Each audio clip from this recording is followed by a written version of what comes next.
और चलिए इसी बीच एक बड़ी खबर आपको बता दें, सुप्रीम कोर्ट से जुड़ी बड़ी खबर आपको बता दें। सुप्रीम कोर्ट ने ईडी की शक्तियों को बरकरार रखा है। ये बड़ी खबर, बड़ी जानकारी, जहां पर गिरफ्तारी का अधिकार बरकरार है। पीएमएलए के तहत गिरफ्तारी का यह अधिकार है जिसे बरकरार रखा गया है। सुप्रीम कोर्ट की ओर से यह आदेश दिया गया। ईडी के खिलाफ लगी थी 243 याचिकाएं। सुप्रीम कोर्ट ने prevention of money laundering act के तहत गिरफ्तारी के ईडी के अधिकार को बरकरार रखा है और कहा है कि ईडी की गिरफ्तारी की प्रक्रिया मनमानी नहीं है।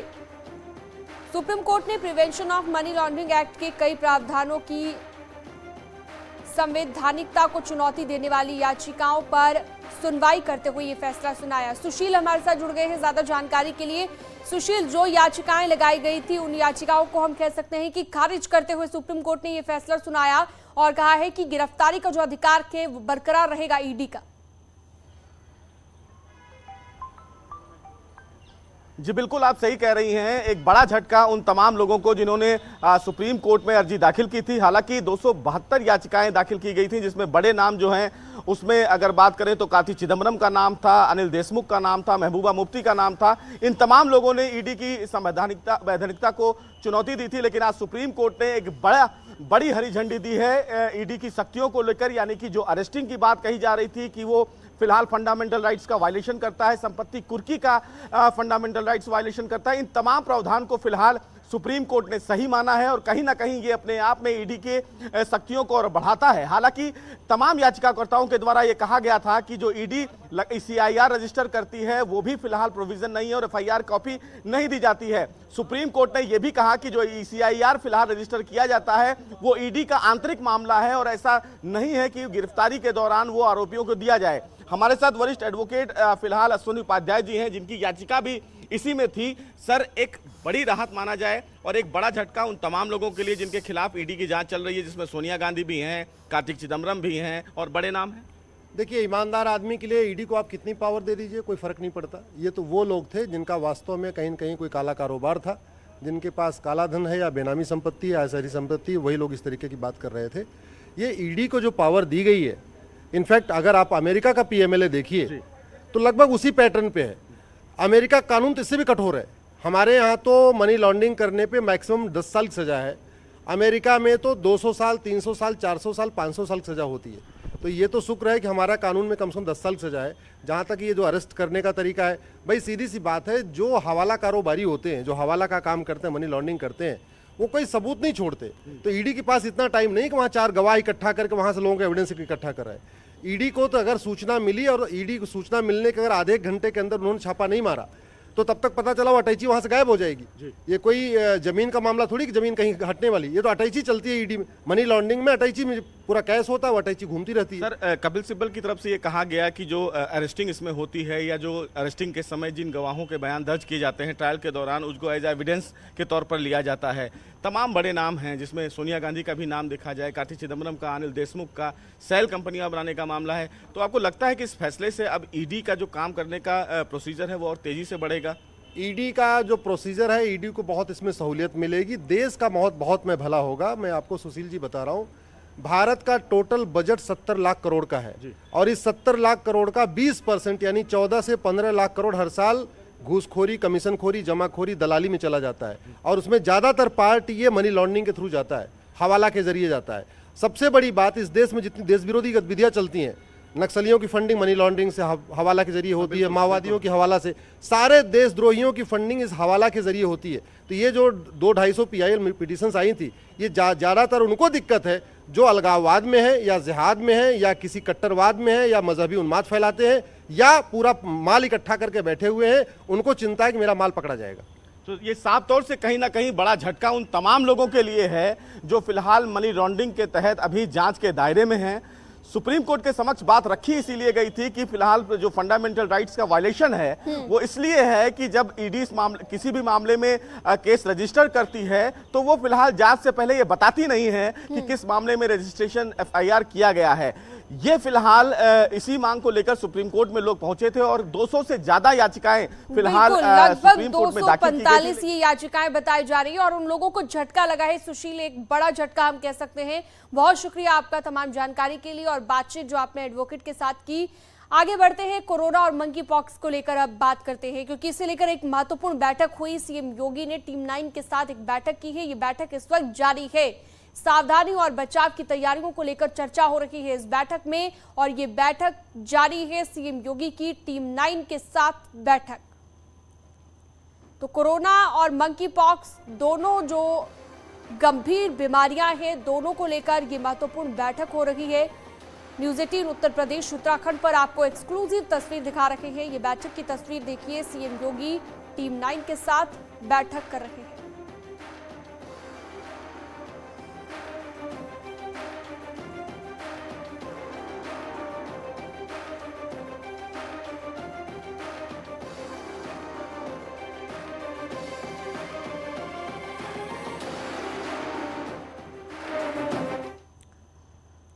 और चलिए आगे बढ़ते हैं, एक और महत्वपूर्ण जानकारी आपको दे देते हैं। सियासत में बढ़ते मुफ्त वादे को लेकर सुप्रीम कोर्ट ने कहा है कि मतदाताओं को मुफ्त उपहार का वादा गंभीर है। साथ ही सुप्रीम कोर्ट ने कहा है कि मुफ्त रेवड़ियों पर कदम उठाने से क्यों हिचक रहा है केंद्र सरकार। सुप्रीम कोर्ट ने 3 अगस्त तक इसका जवाब मांगा है। तो पिछले कुछ दिनों में हम देख रहे हैं कि ये सियासत जो देखने को मिल रही है ये इसी बयान के आसपास है, जो मुफ्त वादे किए जाते हैं जनता से। चुनाव के वक्त मुफ्त रेवड़ियों को लेकर अब सख्ती होगी। मतदाताओं को मुफ्त उपहार का अगर वादा किया जाता है तो ये गंभीर वादा है।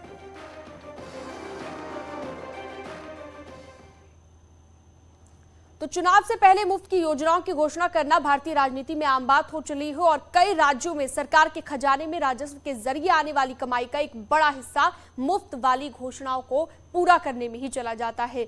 नतीजा, विकास की गाड़ी बहुत ज्यादा आगे तक नहीं बढ़ पाती और टैक्स बढ़ जाते हैं। लेकिन बुंदेलखंड एक्सप्रेस वे के उद्घाटन के दौरान पीएम मोदी ने मुफ्त की रेवड़ी के बहाने विपक्ष को निशाने पर लिया। रेवड़ी कल्चर वालों को लगता है कि जनता जनार्दन को मुफ्त की रेवड़ी बांटकर उन्हें खरीद लेंगे। इस रेवड़ी कल्चर से देश के लोगों को और खास करके मेरे युवाओं को बहुत सावधान रहने की जरूरत है। फ्री पानी, फ्री बिजली, फ्री राशन, फ्री स्वास्थ्य सेवाएं और अभी न जाने क्या क्या। चुनाव आते ही हर बार हर साल मुफ्त की राजनीति अपने परवान पर होती है। राजनीतिक दल कोई भी हो, प्रदेश कोई भी हो और चुनाव कोई भी हो, सियासत के सूरमाओं को मुफ्त की राजनीति सत्ता में पहुंचने का आसान रास्ता लगती है। लेकिन बुंदेलखंड एक्सप्रेसवे के उद्घाटन के दौरान पीएम मोदी ने जो कहा, उसके बाद ये माना जा रहा है कि कम से कम अब बीजेपी के घोषणा पत्र में मुफ्त की सियासत का पन्ना नहीं होगा। रेवड़ी कल्चर वालों को लगता है कि जनता जनार्दन को मुफ्त की रेवड़ी बांटकर उन्हें खरीद लेंगे। हमें मिलकर उनकी सोच को हराना है। माना जा रहा है कि बीजेपी के घोषणा पत्र में ऐसे मुद्दों को शामिल किया जाएगा जो समाज के विकास में सहायक हो, अर्थव्यवस्था को नया आकार दें। आने वाले दिनों में हिमाचल प्रदेश और गुजरात में चुनाव होने हैं और माना यही जा रहा है कि इन राज्यों के चुनाव में बीजेपी के घोषणा पत्र में इसकी झलक दिख सकती है, क्योंकि मुफ्त वाली राजनीति पर पीएम मोदी के बयान के बाद बीजेपी नेताओं के सुर भी बदले हुए हैं। देखिए, माननीय प्रधानमंत्री जी का एक एक शब्द मुझे लगता है हम सबके लिए पाथे का काम करेगा। ये फ्री का जो कल्चर है, ये जो लोग कर रहे हैं, इसका मतलब है कि उनके अंदर अपना पुरुषार्थ नहीं है। पार्टी मानती है कि ऐसे वचन देना चाहिए जो हम पूर्ण कर सके, ऐसे वचन। और इस प्रकार की जो एक बहुत ही सस्ती जो राजनीति है, मैं समझता हूं कि इस प्रकार की राजनीति देश के भले के लिए और गरीबों के कल्याण के लिए और लॉन्ग टर्म के लिए ठीक नहीं है। लेकिन केवल चुनाव जीतने के लिए लोक लुभावन नारे देना, फ्री की घोषणा करना, जैसे दिल्ली, पंजाब जैसे राज्यों में केवल चुनाव जीतने के लिए ऐसा नहीं है कि बीते वक्त में बीजेपी ने मुफ्त वाली राजनीति में कोई योगदान नहीं दिया है। कोरोना काल में केंद्र की बीजेपी सरकार ने मुफ्त राशन योजना की शुरुआत की, जिसके बाद यूपी में भी मुफ्त राशन वितरण शुरू हुआ। अलग अलग राज्यों में चुनाव के दौरान बीजेपी ने मुफ्त वाले कई और वायदे किए हैं। दिल्ली में आम आदमी पार्टी की सरकार ने शर्तों के साथ फ्री बिजली, फ्री पानी का वादा किया, जिसका नतीजा ये रहा कि आम आदमी पार्टी की लगातार दूसरी बार पूर्ण बहुमत की सरकार है। लेकिन इसका असर दिल्ली सरकार के खजाने पर साफ देखने को मिलता है। इस फहरिस्त में कोई भी पार्टी पीछे नहीं है।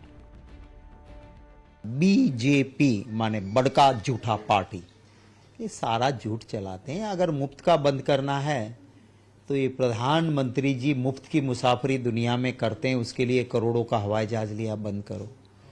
आप ये फजूल का खर्च कर रहे हो। सेंट्रल विस्ता प्रोजेक्ट हजारों करोड़, 22,000 करोड़ आप क्यों डाल रहे हो? बंद करो उसको।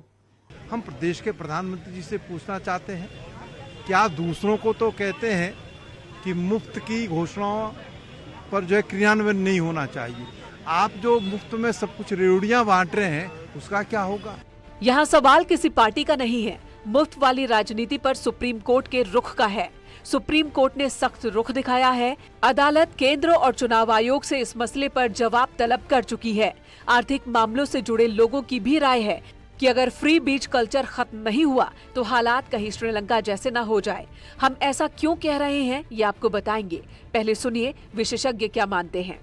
श्रीलंका का भी उदाहरण देखा है, जहां पर इसी तरह से तमाम सारी चीज़ों को मुफ्त में देने की वजह से और टैक्सेस में कमी करते जाने की वजह से अर्थव्यवस्था लगभग कोलैप्स कर गई और देश में एक बहुत ही ज़्यादा एनार्की फैल गई, अशांति फैल गई। दरअसल बीते दौर में उत्तर प्रदेश में फ्री लैपटॉप और फ्री टैबलेट की राजनीति अपने चरम पर रही, तो दिल्ली में फ्री बिजली पानी से लेकर डीटीसी की बसों में महिलाओं के फ्री सफर का मुद्दा गर्म रहा। लेकिन सवाल है कि मुफ्त वाली राजनीति हमें कहां ले जा रही है। फिलहाल बीजेपी इस तरह की राजनीति से हटती नजर आ रही है।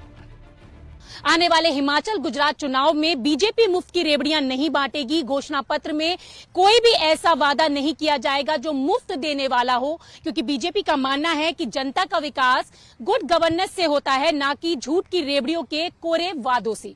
कैमरा पर्सन विपिन के साथ रचना, न्यूज़ 18 दिल्ली। आमतौर पर अगर देखा जाए तो मुफ्त वाली राजनीति की शुरुआत दक्षिण भारत से हुई। एक वक्त में तमिलनाडु में अम्मा कैंटीन काफी मशहूर हुई। दिल्ली चुनाव के दौरान आम आदमी पार्टी ने फ्री बिजली, फ्री पानी का वायदा किया। 2017 में बीजेपी ने उत्तर प्रदेश में किसानों का कर्ज माफ करने का वादा किया। कांग्रेस ने कई चुनावों में अपने घोषणा पत्र में कई मुफ्त वाले वादे किए और इसी साल पंजाब में हुए चुनाव में आम आदमी पार्टी ने फ्री बिजली और पानी का वादा किया था। लेकिन सवाल ये उठता है कि इसका असर क्या होगा, राज्य के खजाने पर इसका क्या असर पड़ेगा। मांग है कि जो भारतीय जनता पार्टी ने किसानों को फ्री बिजली देने का वादा किया था वो पूरा सरकार करे और सदन में ये बात उठाई जाएगी कि बिजली माफी के लिए आपने कहा था बिजली माफ करें। ये बिजली माफ नहीं, ये जबरदस्ती उत्तर प्रदेश से महंगा कोयला खरीदवा रहे हैं। फ्री बीज, मुफ्तखोरी, मुफ्त का ये राशन, मुफ्त की दवाई। सर मैंने कहा था प्लीज, ये आदमी को डिमीन कर रहा है आपके नागरिकों को।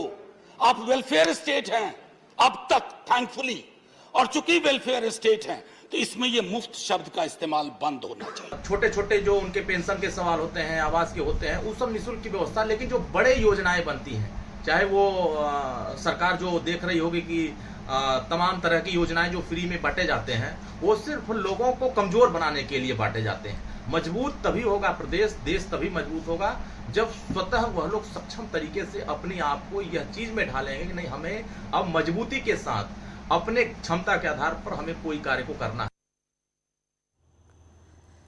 लखनऊ विश्वविद्यालय ने नेक ग्रेडिंग में A++ ग्रेड लखनऊ विश्वविद्यालय को मिला है और इसको लेकर वाइस चांसलर ने सभी छात्रों और शिक्षकों को बधाई दी है। वीसी और शिक्षकों ने राज्यपाल आनंदीबेन पटेल और सीएम योगी आदित्यनाथ को इस कामयाबी का श्रेय दिया है। हमारे टीचर्स, हमारे ऑफिशियल्स, हमारे नॉन टीचिंग और सबसे बड़े हमारे स्टूडेंट्स, इन सबको बहुत बहुत बधाई। एक बड़ा कंसर्टेड एफर्ट था honourable her excellency governor of Uttar Pradesh and chancellor of university of Lucknow, उनके मार्गदर्शन का। तो वो कॉन्स्टेंटली हम लोगों को गाइड करती गई और हम लोग ऐसा करते गए। इस पूरी जर्नी में बहुत सारा support government of Uttar Pradesh, specially ministry of higher education का रहा। हमारे ऑनरेबल चीफ मिनिस्टर साहब, हमारे the then higher education minister जो हमारे अलुमनस भी हैं प्रोफेसर दिनेश शर्मा जी, और अभी हमारे जो हायर एजुकेशन मिनिस्टर हैं प्रोफेसर योगेंद्र उपाध्याय जी, हम सब लोगों का बड़ा ही सहयोग रहा हर स्टेप पर। यहाँ पर हमारे साथ कुछ टीचर्स मौजूद हैं, इनसे बात करते हैं क्योंकि खुशी का माहौल है, मिठाइयाँ बट रही हैं, बुके आ रहे हैं लगातार। मैम, आज एक बड़ी छलांग मारी, बी ग्रेड से सीधे A++ ग्रेड, कैसा लगा? बहुत खुशी की बात है और सबको मैं पहले बहुत बहुत बधाई देना चाहूँगी। और इसका श्रेय सबसे ज़्यादा हमारे माननीय कुलपति जी को जाता है, जो उन्होंने सभी टीचरों में, सभी जो एडमिनिस्ट्रेशन के लोग हैं उसमें एक नई ऊर्जा का संचार करा, हमें मार्गदर्शन करे। और बहुत सी स्टूडेंट सेंट्रिक, मैं डीन स्टूडेंट वेलफेयर हूँ प्रोफेसर पूनम टंडन, बहुत सी डीन स्टूडेंट सेंट्रिक एक्टिविटीज़ उन्होंने शुरू कराई, जिनके 2 चरण हो चुके हैं। उसके बाद हमारे जो माननीय कुलाधिपति आनंदीबेन पटेल, उन्होंने रेगुलर मीटिंग करी, हम लोग को लगातार मार्गदर्शन किया और लगातार प्रेरित किया। और जो हमारे मुख्यमंत्री जी हैं योगी आदित्यनाथ जी, उनकी भी प्रेरणा हम लोगों को मिली। और उसके बाद मैं बधाई देना चाहूँगी हमारे जितने साथ के टीचर्स हैं उनको, और जो लोग एडमिनिस्ट्रेशन के हैं। और सबसे बड़ा श्रेय, सबसे खुशी की बात हमारे छात्रों के लिए है, क्योंकि आज छात्र गर्व से कह सकते हैं कि हम ऐसे ही विश्वविद्यालय में पढ़ रहे हैं जो A++ है। और मेरे ख्याल से वो उनको हर तरह से मदद देगा। और जैसे हम कहते हैं ना, छात्र ड्यूम भागता है, यहाँ भागता है, भाई आज तो लखनऊ यूनिवर्सिटी से अच्छी कोई यूनिवर्सिटी है ही नहीं। A++ ग्रेड है हमारा, इससे ऊपर कुछ नहीं होता है। तो छात्र, हमको लग रहा है एडमिशन में फ़ायदा मिलेगा, छात्रों के प्लेसमेंट में फ़ायदा मिलेगा और सब चीज़ में फ़ायदा मिलेगा। मैम, आपसे जानना चाहेंगे, एक लंबी मेहनत रही है, आप लोगों ने भी अपने प्रयास किए, स्टूडेंट्स ने भी अपने प्रयास किए, तो आज ये रिज़ल्ट आया है, कैसा लग रहा है? बहुत अच्छा लग रहा है, बहुत खुशी मिल रही है कि हम लोग को A++ ग्रेड मिला है। और ये सबकी मेहनत से है, और हमारे गवर्नर मैडम, VC साहब और हमारे चीफ मिनिस्टर साहब, सबका साधुवाद है कि आज हम लोग इस स्थिति पे हैं कि हम लोग को A++ ग्रेड मिल पा रहा है।